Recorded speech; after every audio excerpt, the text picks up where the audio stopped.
সরাই রাখি। না, ঠিক আছে, সমস্যা নেই।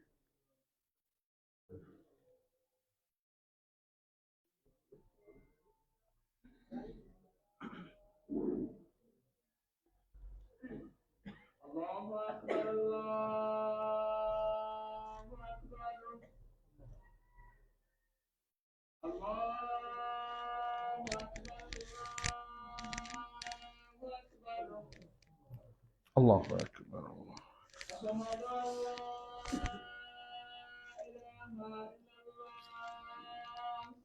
আশহাদু আল্লা ইলাহা ইল্লাল্লাহ, আশহাদু আল্লা ইলাহা ইল্লাল্লাহ, আশহাদু আল্লা ইলাহা ইল্লাল্লাহ, আশহাদু আল্লা ইলাহা ইল্লাল্লাহ,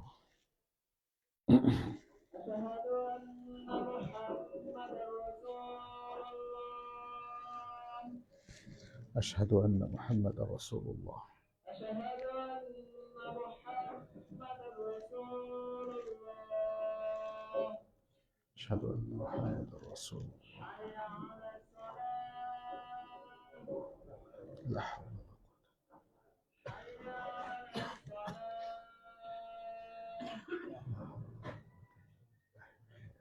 حي على الصلاة، حي على الفلاح، حي على الفلاح، قوة إلا الله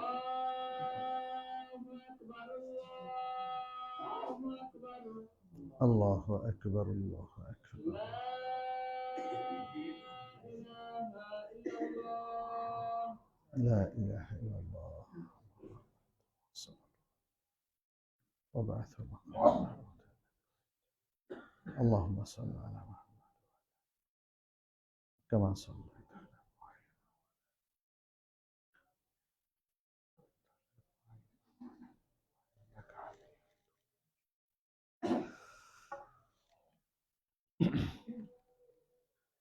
الحمد لله نحمده ونستعينه ونستغفره ونعوذ بالله من شرور أنفسنا وسيئات أعمالنا. من يهده الله فلا مضل له ومن يضلل فلا هادي له، وأشهد أن لا إله إلا الله وحده لا شريك له، وأشهد أن محمدا عبد الله ورسوله. يا أيها الذين آمنوا اتقوا الله حق تقاته ولا تموتن إلا وأنتم مسلمون.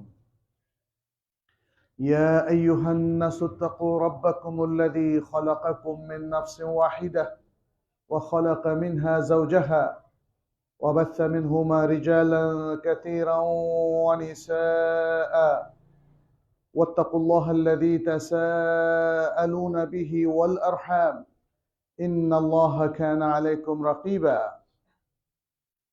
يا أيها الذين آمنوا اتقوا الله وقولوا قولا سديدا يصلح لكم أعمالكم ويغفر لكم ذنوبكم، ومن يطع الله ورسوله فقد فاز فوزا عظيما. أما بعد، فإن أصدق الحديث كتاب الله، وخير الهدي هدي محمد صلى الله عليه وسلم، وشر الأمور محدثاتها، وكل محدثة بدعة، وكل بدعة ضلالة، وكل ضلالة في النار. ثم أما بعد، أيها المسلمون، أوصيكم ونفسي بتقوى الله عز وجل وباتباع سنة نبينا محمد صلى الله عليه وسلم. فاتقوا الله يا عباد الله، اتقوا الله في علانكم وسركم، اتقوا الله في أنفسكم وأولادكم وأزواجكم وعشيرتكم، وكونوا عباد الله المتقين المؤمنين المخلصين، واتبعوا سنة نبيكم في كل شأن من شؤونكم. نسأل الله سبحانه أن يتقبل منا ومنكم صالح الأعمال، إنه ولي ذلك والقادر عليه. عباد الله, আল্লাহ সুবহানাহু ওয়া তাআলার শুকরিয়া আদায় করছি, তিনি আজকের এই মসজিদুত তাকওয়ায় মাদারীপুর জেলার সদরে অবস্থিত এই মসজিদে আসার তৌফিক দিয়েছেন এবং সালাতুল জুমআর পূর্বক্ষণে আমাদেরকে কিছু দ্বীনের গুরুত্বপূর্ণ কথা শেয়ার করার তৌফিক দিয়েছেন। সকলেই বলি আলহামদুলিল্লাহ। আমরা দ্বীনের বেশ কিছু গুরুত্বপূর্ণ বিষয় নিয়েই খুব সংক্ষেপে কিছু কথা বলবো, যেই গুরুত্বপূর্ণ বিষয়গুলোকে আসলে আমাদের অনেকে উপেক্ষা করে চলেছেন। একজন সত্যিকার মুমিন এবং মুসলিম হওয়ার জন্য যা অতীব প্রয়োজন, সেটার মধ্যে প্রথমেই রয়েছে ঈমান। ঈমান ঈমান এর সাথে আকীদা শব্দের একটা সম্পর্ক রয়েছে, কারণ ঈমান হলো মন থেকে বিশ্বাসের নাম, পরবর্তীতে যে স্বীকৃতি এবং আমাদের দেহের বিভিন্ন অঙ্গ প্রত্যঙ্গের মাধ্যমে যে কাজগুলো আমরা করে থাকি সেটা হচ্ছে আমাদের ব্যবহারিক দিন, যেটাকে আমরা বলি ইসলাম। তাহলে ঈমান হলো আমাদের আকীদাগত বিষয় প্রধানত, কারণ মানুষের আকীদা যদি শুদ্ধ হয় তখনই তার জীবনের অন্যান্য কাজ শুদ্ধ হয়ে যায়। এই জন্য নিয়তের গুরুত্ব অনেক বেশি, আপনারা জানেন। আল্লাহ সুবহানাহু ওয়া তাআলা আল কোরআনে আরামভাবে সবাইকে প্রথমত ঈমানের দিকে আহ্বান করেছেন। ঈমান, কারণ ঈমান হচ্ছে সকল মানুষের জন্য আল্লাহর দ্বীনে ঢোকার দরজা, ডোর, অ্যাক্সেস, কি, যেটা ছাড়া আপনি দ্বীনের মধ্যে প্রবেশ করতে পারবেন না। আর যদি প্রবেশ করেন তাহলেও আপনি দ্বীনদার বলে গণ্য হবেন না। তাহলে একজন মুসলিমের সর্বপ্রথম কর্তব্য হলো সে তার ঈমানকে নিশ্চিত করবে। আমার পরিপূর্ণ ঈমান আছে, এই কথাটাকে নিশ্চিত করা। ঈমান নিয়ে আসলে অনেক বড় আলোচনা, সেদিকে আমরা যাব না। তবে পরিপূর্ণ ঈমান আছে এই কথাটা প্রমাণ করার জন্য আপনাকে এটাও নিশ্চিত করতে হবে আপনি ঈমান বিরোধী কোনো অবস্থানে নেই, আপনি ইসলাম বিরোধী কোনো অবস্থানে নেই, আপনি আল্লাহ সুবহানাহু ওয়া তাআলার বিরোধী কোনো অবস্থানে নেই, আপনি নবী সাল্লাল্লাহু আলাইহি সাল্লামের বিরোধী অবস্থানেও নেই।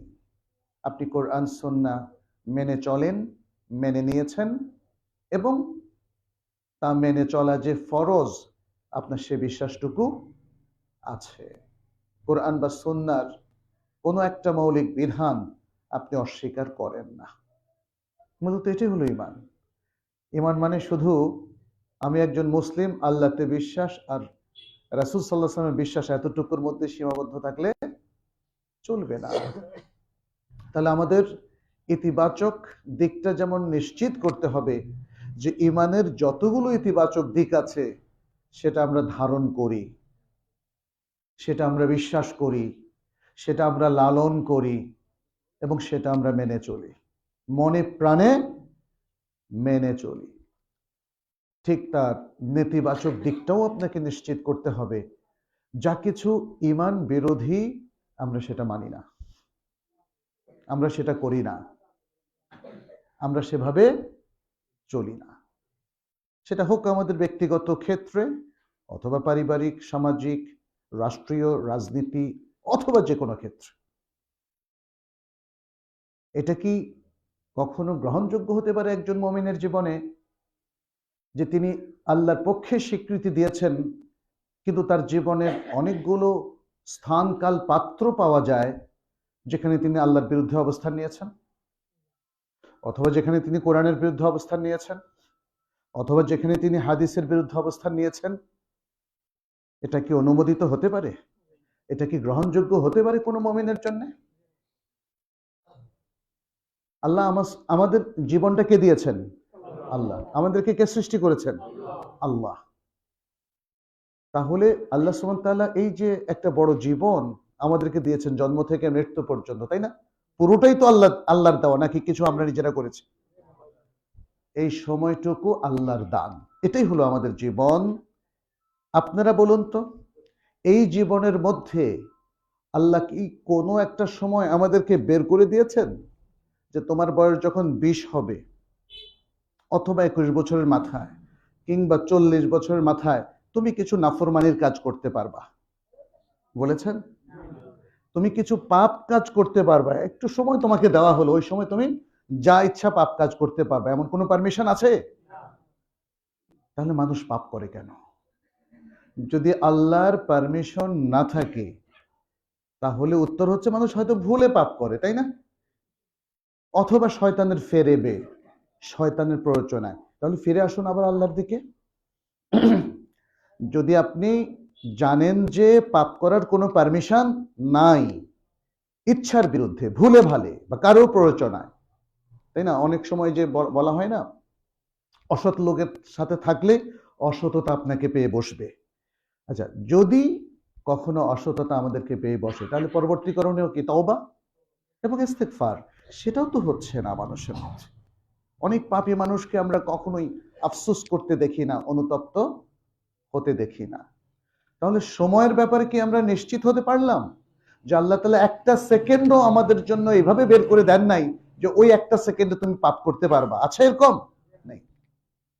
এবার স্থানের ব্যাপারে আসি, যে যতক্ষণ মসজিদে থাকবেন ততক্ষণ ভালো কাজ করবেন, মসজিদ থেকে বের হয়েই খারাপ কাজে লিপ্ত হবেন, এমন পারমিশন কি আছে? অথবা মুসলিম দেশে অবস্থানের সময় ভালো কাজ করবেন, অমুসলিম দেশে গেলে যা ইচ্ছা তাই করবেন, এমন কিছু কি আছে? ইয়া সালাম। তাহলে আমাদের চর্চার মধ্যে ভিন্নতা কেন আমরা দেখি? এটা কি ভাবতে হবে না? তাহলে এই প্রশ্নটা কি আসে না যে সত্যিকার ঈমান কি আছে আমাদের? আপনি আমি ঈমানের দাবি করছি, কিন্তু এই ঈমান নিয়ে ঈমানের দেশে, ইসলামের দেশে, মুসলিমের দেশে অবলীলায় পাপ হচ্ছে, এটা কিভাবে সম্ভব? এটা কিভাবে সম্ভব?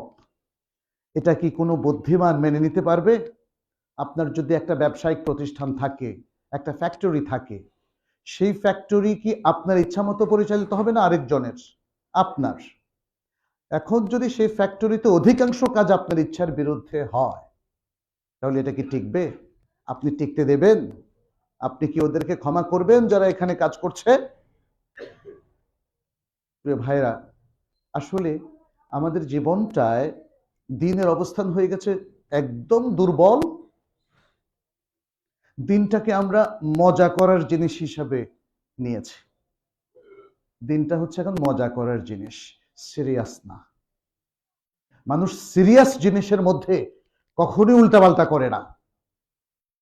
আপনিও দেখেন, আপনার জীবনের যে কাজগুলো খুব সিরিয়াস বলে আপনি মনে করেন, সেখানে কোনো ধরনের হালকা কথাবার্তাও আপনি অ্যালাউ করেন না, করেন? এটা কিভাবে সম্ভব যে মুসলিমরা ঈমান, আমল, আকীদা, ইবাদত এগুলোকে খুব হালকা ভাবে নিয়েছে? এটা কিভাবে সম্ভব? একটু ভাবুন আপনারা। যদি ভেবে নিজেদেরকে আত্মসমালোচনা করে আবার ঈমানের দিকে ফিরে আসতে চান, ইসলামের দিকে, তাহলে আপনাদের সিরিয়াস মুসলিম হয়ে যাওয়ার কথা। সিরিয়াস মুসলিম, যে সবসময় আল্লাহ অভিমুখী থাকবে, যে সবসময় রাসূল সাল্লাল্লাহু আলাইহি ওয়াসাল্লামের সুন্নাহর উপরে থাকবে। আমাদের ঈমান এটাই বলে নাকি? আমাদের ঈমান কি এটাই বলে না? ঈমান তো আমাদেরকে দ্বিচারিণী হতে বলে নাই। ঈমান তো আমাদেরকে বলে নাই তুমি একসাথে তাওহীদও করবা আবার শিরকও করবা।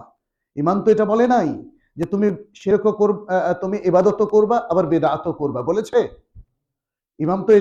ঈমান তো এটাও বলে নাই যে তুমি পুণ্যের কাজ করবা আর মাঝে মাঝে চুরি চামারি, রাহাজানি, ছিনতাই, অবৈধ কাজগুলো করবা, এটা তো বলে নাই।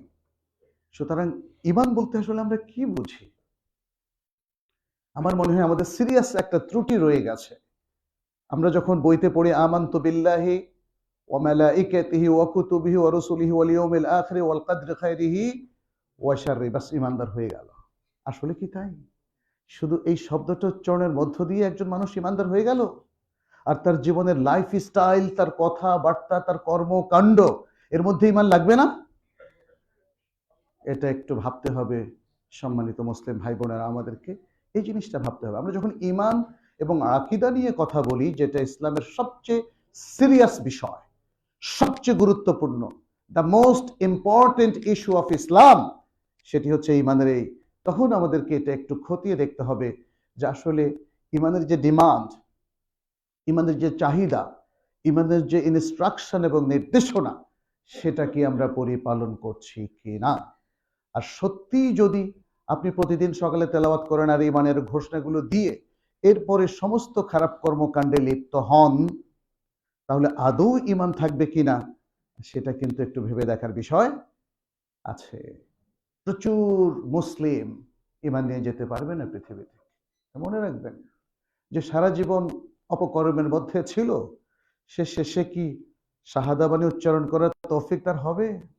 যে সারা জীবন সে সালাতও পড়ে নাই, সালাত তরক করাকে আমাদের নবী সাল্লাল্লাহু আলাইহি ওয়াসাল্লাম কি বলেছেন? কুফরি বলেন নাই? যে সারা জীবন সালাতও পড়ে নাই, সে কি করে ইমান নিয়ে যায় বলেন তো? যে সিয়াম রাখে না, সে কি করে ইমান নিয়ে যায়? যে ঘুষ খায়, সে কি করে ইমান নিয়ে যায়? যে ঘুষ খেতে খেতে খেতে খেতে খেতে অপকর্মের হোতা হয়ে গেছে, সুদ খেতে খেতে খেতে খেতে সুদী কর্মকাণ্ডে লিপ্ত হয়ে গেছে, তাই না?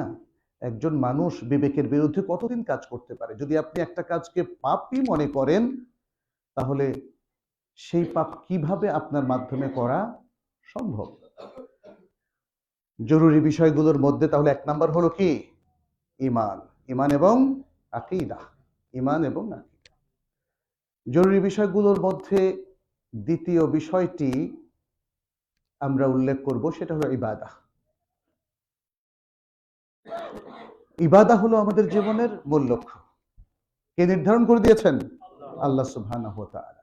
ওয়া মা খালাকতুল জিন্না ওয়াল ইনসা ইল্লা লিয়াবুদুন। আমি জিন এবং ইনসানকে শুধু আমার ইবাদতের জন্যই সৃষ্টি করেছি, আর অন্য কোনো উদ্দেশ্য না। অন্যগুলো হচ্ছে এই ইবাদতের আনুষঙ্গিক, ইবাদতের পরিপূরক।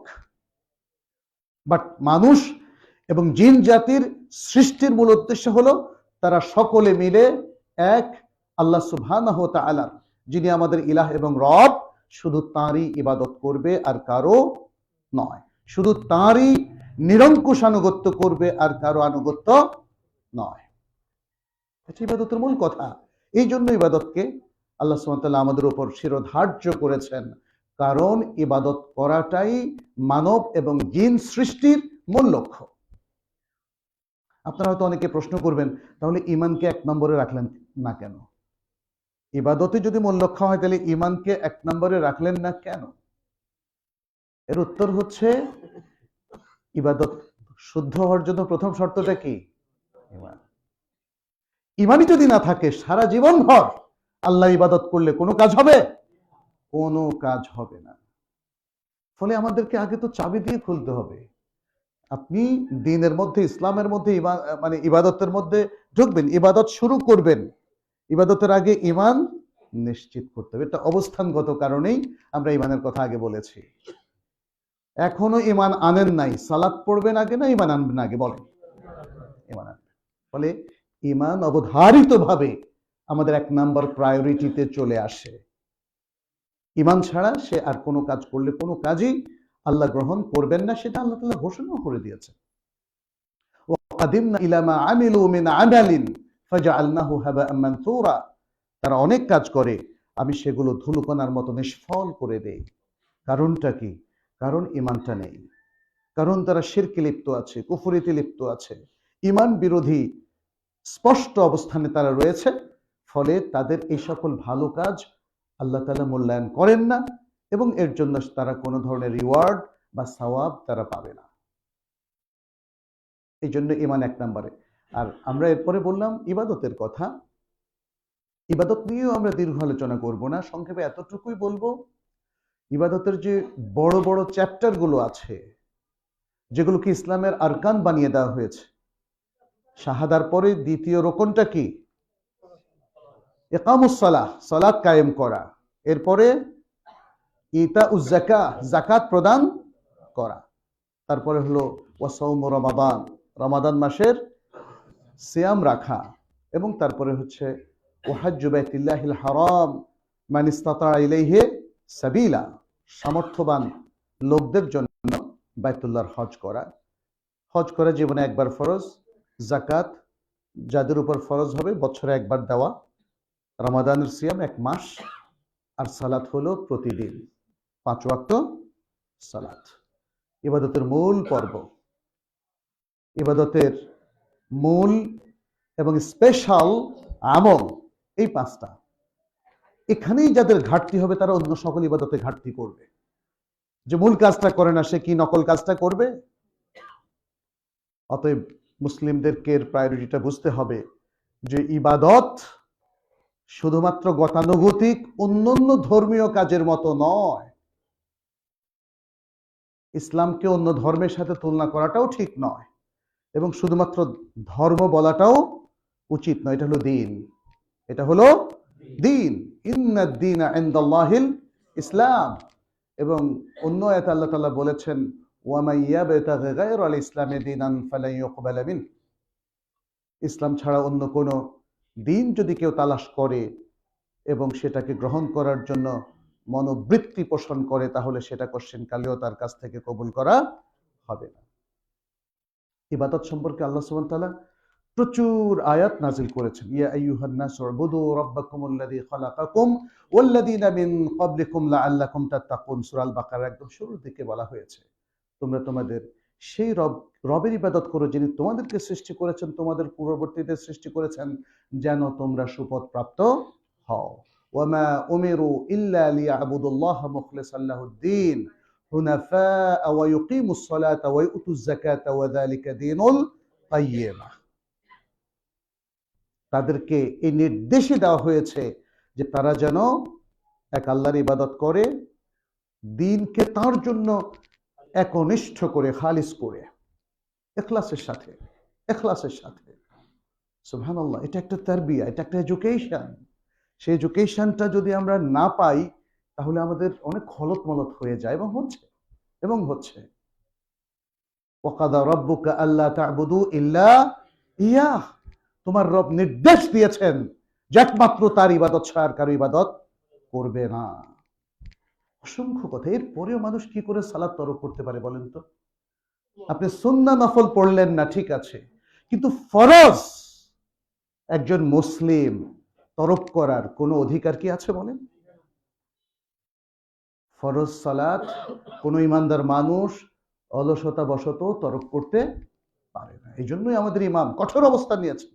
অনেক ইমাম তারা রাসূল সাল্লাল্লাহু আলাইহি ওয়াসাল্লামের হাদিসকে সকল ক্ষেত্রে প্রযোজ্য করেছেন, যেখানে নবী সাল্লাল্লাহু আলাইহি ওয়াসাল্লাম বলেছেন আল আহদুল্লাযী বাইনানা ওয়া বাইনাহুম আস-সালাহ ফামান তারাকাহা ফাকাদ কাফার। আমাদের এবং অমুসলিমদের মধ্যে পার্থক্য হলো কি? সালাত। যে সালাত তরক করলো সে কুফরি করলো। ছোট কুফরি না বড় কুফরি? বড় কুফরি। ইমাম আহমদ ইবনে হাম্বল এবং এই যুগের আরো অনেক বড় বড় ইমাম এবং মুহাক্কিক উলামায়ে কেরাম তারা বলেছেন, তার মানে হচ্ছে কেউ যদি সালাত তরক করতে থাকে তাহলে এটা বড় কুফরি, এটা বড় কুফরি। ভয়ঙ্কর কথা, কিন্তু ভয়ঙ্কর কথা।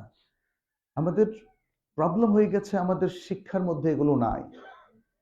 আমরা মানুষকে বোঝাতে পারিনি অথবা মেসেজটা দিতে পারিনি যে সালাত ইজ ভেরি ইম্পর্টেন্ট, জরুরি জিনিস। যেটা যেমন ধরেন আপনার জন্য চোখে দেখাটা জরুরি, তাহলে হাঁটতে পারবেন না। কানে শোনাটা জরুরি, নিঃশ্বাস নেওয়াটা জরুরি, জিহ্বা, দাঁত, এগুলোর ব্যবহারটা জরুরি। এগুলো কোনো একটা নষ্ট হয়ে গেলে আপনি দেখেন আপনার জীবনে চরম বিপর্যয় নেমে আসবে।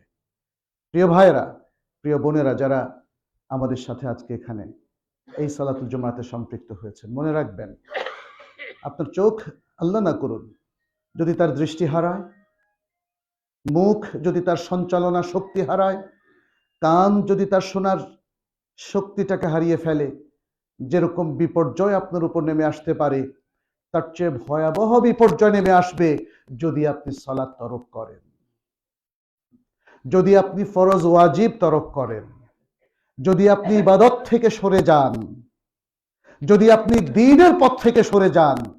মনে রাখবেন এর থেকে অনেক ভয়াবহ বিপর্যয় নেমে আসবে। দুনিয়ায় হয়তো তার যৎ সামান্যই দেখবেন, আসল বিপর্যয় কোথায়? আখিরাতে। একটু মনে রাখবেন, একটু মনে রাখবেন। এটা ভুলে গেলে আরো ভয়াবহ বিপর্যয় তৈরি হবে। আমাদের প্রবলেম হচ্ছে আমরা ভুলে যাই। এমনিও বাঙালি জাতির ব্যাপারে একটা বদনাম সারা বিশ্বে আছে। সৌদি আরবে গিয়েছি, বিভিন্ন দেশে গিয়েছি, বলে যে আপনাদের জাতি সবসময় ভুলে যায়, খুব দ্রুত ভুলে যায়, ইতিহাস ভুলে যায় এবং মানুষের কৃতিত্বের কথা ভুলে যায়, সবকিছু ভুলে যায়।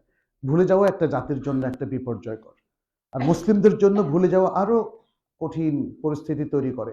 আপনি যদি কোরআন ভুলে যান, আপনি যদি হাদিস ভুলে যান, আপনি যদি ঈমান ভুলে যান, আপনি যদি সালাত ভুলে যান, আপনি যদি হজ সহ দান, খয়রাত, সাদাকা, যাকাত ভুলে যান, আপনি যদি ভালো কাজ করতে ভুলে যান, তাহলে অকাজটাই করা হবে, বিপর্যয়টাই ওই খালি গ্যাপটা পূরণ করবে। এজন্য আমি আপনাদেরকে বলবো, জরুরি বিষয়গুলোর প্রতি গুরুত্ব দিন। আমরা তাহলে দ্বিতীয় জরুরি বিষয়, অত্যন্ত গুরুত্বপূর্ণ বিষয় বললাম, ইবাদত। ইবাদতের মধ্যে ফরজ ওয়াজিবগুলো কখনোই ছাড়া যাবে না, নফলগুলো আপনার যতটুকু সম্ভব আপনি করবেন। ইবাদত নিয়ে আমাদের অনেক পড়াশোনা করার প্রয়োজন আছে। তৃতীয় যে বিষয়টা, সেটি হলো হালাল হারামের বিধান। হালাল এবং হারামের বিধান। হালাল কে নির্ধারণ করেন?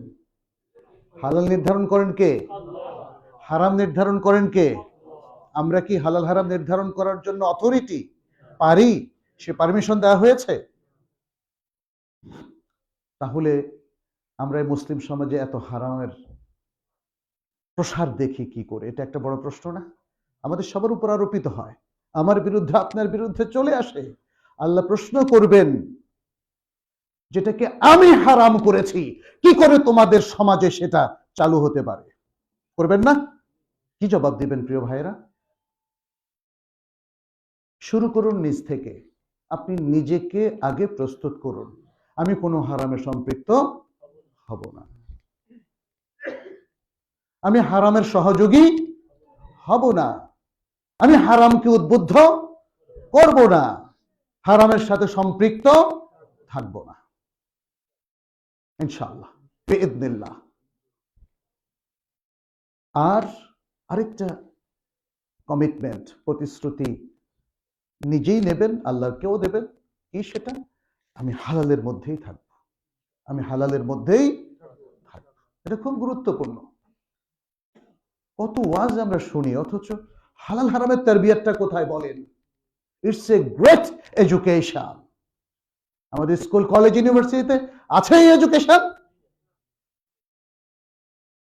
সেখানে হারাম রিলেশনের প্রতি উদ্বুদ্ধ করা হয়।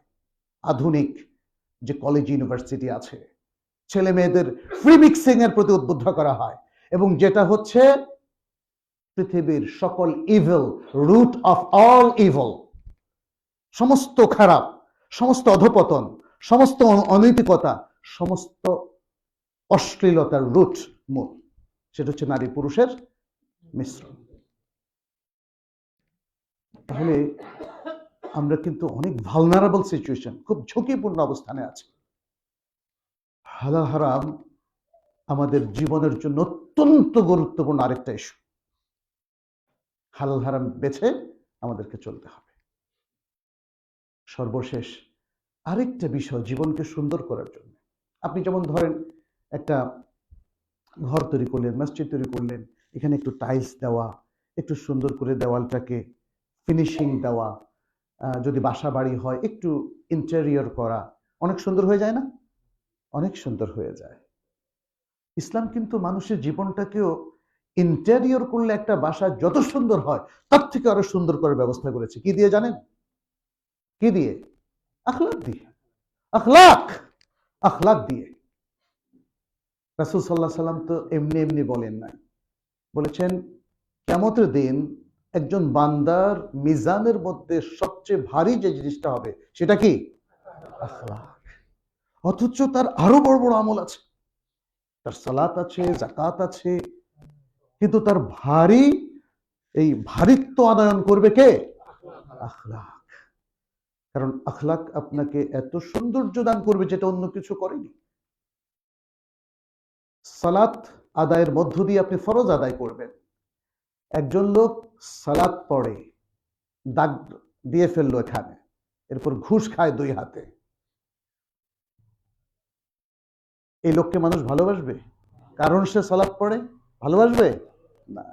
আরেকজন লোক সালাত পড়ে, অত্যন্ত বদমেজাজি, যা তা গালিগালাজ করে, সারা রাত সালাত পড়ে, সারা দিন সিয়াম রাখে, একে মানুষ ভালোবাসবে? অথচ সে এত ইবাদত করছে। আখলাক লাগে, সুন্দরের জন্য ভালোবাসা, সম্প্রীতি, একের সাথে অন্যের সম্পর্ক উন্নয়নের জন্য কি লাগে? আখলাক লাগে। প্রিয় ভাই, এটা খুব জরুরি, এটা অপশনাল না। আজকে আমাদের সমাজে এই যে হানাহানি, একটু বিরোধিতা হলে খুনাখুনিতে চলে যায়, ইন্না লিল্লাহি ওয়া ইন্না ইলাইহি রাজিউন। যারা এতকাল ভাই ছিল, আজকে একটু মতভেদ হয়েছে, আজকে মারামারি, খুনাখুনি। ধর্মীয় গ্রুপগুলোর মধ্যেও দেখেন না কি ভয়ঙ্কর অবস্থা। তার মানে হচ্ছে কি জানেন, আখলাকের তারবিয়াতটাও নাই, আখলাকের এডুকেশনটাও না। এটা এডুকেশন লাগে। কিভাবে আমি আখলাক অর্জন করব? আমাকে দেখতে হবে আমার শিক্ষকদের, তাদেরকে আখলাকি হতে হবে, আমার বাবা মাকে আখলাকি হতে হবে, মুরব্বী যারা আছেন আমি যদি তাদেরকে দেখি তারা আখলাকি, তাদেরকে আমি অনুসরণ করব। চাকরিস্থলে বসদেরকে আখলাকি হতে হবে, পুলিশ প্রশাসনকে আখলাকি হতে হবে, সৈন্যবাহিনীকে আখলাকি হতে হবে, রাজনীতিবিদদেরকেও আখলাকি হতে হবে। আমি একাকী আখলাকি হয়ে দেশে খুব ভালো কিছু করতে পারবো না। এডুকেশনটা আসে পুরো এনভায়রনমেন্ট থেকে, পরিবেশ থেকে, চারদিক থেকে, চারপাশের মানুষ যেভাবে জীবন যাপন করে, এটাই হলো আসলে এডুকেশন, মনে রাখবেন। আর বাকিটা হলো শিক্ষা প্রতিষ্ঠান, আর হলো পারিবারিক প্রতিষ্ঠান। আমাদের পরিবারগুলোতেও বিপর্যয়, শিক্ষা প্রতিষ্ঠানেও ভয়ঙ্কর বিপর্যয়। পাঠ্যপুস্তকই আপনারা দেখতে পাচ্ছেন কি হচ্ছে এসব। এগুলো কি আমাদের চিন্তা চেতনা, আমাদের দ্বীন, আখলাক, আকীদা, ইবাদতের কোনো তারবিয়াত দেয়? আর হলো আমাদের রাজনীতি, কলুষিত নোংরা একটা রাজনীতি। দেশ রাজনীতি ছাড়াও চলে না, কিন্তু দেশের জন্য তো নোংরামের প্রয়োজন নেই, দেশের জন্য তো হানাহানির প্রয়োজন নেই, আছে? কেন আমরা এগুলো করছি? প্রিয় ভাইয়েরা, আমার কথার কনক্লুশন এটাই যে আসুন আমরা দিনের এই জরুরি বিষয়গুলোর প্রতি একটু গুরুত্ব দিই। ইসলাম অবশ্য একটু গুরুত্ব দেওয়ার কথা বলেনি, পুরো গুরুত্ব দেওয়ার কথাই বলেছে। কিন্তু আমরা একটু একটু করে গুরুত্ব দেওয়া শুরু করি, একদমই গুরুত্ব না দেওয়ার চাইতে একটু একটু করে গুরুত্ব দিয়ে আমরা আত্মগঠন করি, পরিবার গঠন করি, এবং আমাদের যে কমিউনিটি এখানে আছেন এই মসজিদুত তাকওয়া ভিত্তিক, আসুন আমরা নিজেদেরকে গঠন করি। সমাজের আর সব লোক যা ইচ্ছা তাই করুক, বাট আমরা যারা মনে করি আমরা ইমানের মধ্যে আছি, আমরা ইসলামকে অনুসরণ করতে চাই, তাহলে আমাদের আত্মগঠনের কোনো বিকল্প নেই। মনে রাখবেন প্রিয় ভাইয়েরা, দুনিয়া ছেড়ে যেতেই কিন্তু হবে। আজকে যদি সততার উপর, ইমানের উপরে, ইসলামের উপরে, হালাল হারাম বেছে চলে এবং আখলাকের উপর থেকে আমার জীবনটা নিঃশেষ হয়ে যায়, আমার কি কোনো লস আছে? একজন সৎ মানুষ যত কষ্টকর অবস্থায় থাকুক না কেন, বিশ্বাস করেন তার কোনো লস নেই। কারণ আমরা সবাই আল্লাহর কাছে ফিরে যাব, সেখানে আছে অনন্ত জীবন, এবং সেখানে যদি আল্লাহর কাছে আমরা নাজাত পাই, আল্লাহর ভালোবাসা পাই, আল্লাহর অনুগ্রহ পাই, এবং আল্লাহর কাছ থেকে রিওয়ার্ড এবং সওয়াব পাই, আপনি তখন বুঝবেন যে পৃথিবীর সবচেয়ে সেরা অর্জন আপনার অর্জিত হয়েছে, সেরা পুরস্কার আপনি প্রাপ্ত হয়েছেন, এবং আপনি সফল মুসলিমদের কাতারে অন্তর্ভুক্ত হয়েছেন। যেমনটি স্বয়ং আল্লাহ সুবহানাহু ওয়া তাআলা বলেছেন, কাদ আফলাহাল মুমিনুন, সূরা আল মুমিনুনের শুরুতে তিনি সফল মুমিনদের কাহিনী বর্ণনা করছেন, তাদের বৈশিষ্ট্য তুলে ধরছেন। আসুন আমরা সেই সফল মুমিনদের কাতারে যাওয়ার চেষ্টা করি। আল্লাহ যেন আমাদের সবাইকে তৌফিক দান করেন। আকুলু কাউলি হাদা ওয়া আস্তাগফিরুল্লাহ লি ওয়া লাকুম ওয়া লিসাইরিল মুসলিমিন ফাস্তাগফিরুহু ইন্নাহু হুয়াল গাফুরুর রাহিম।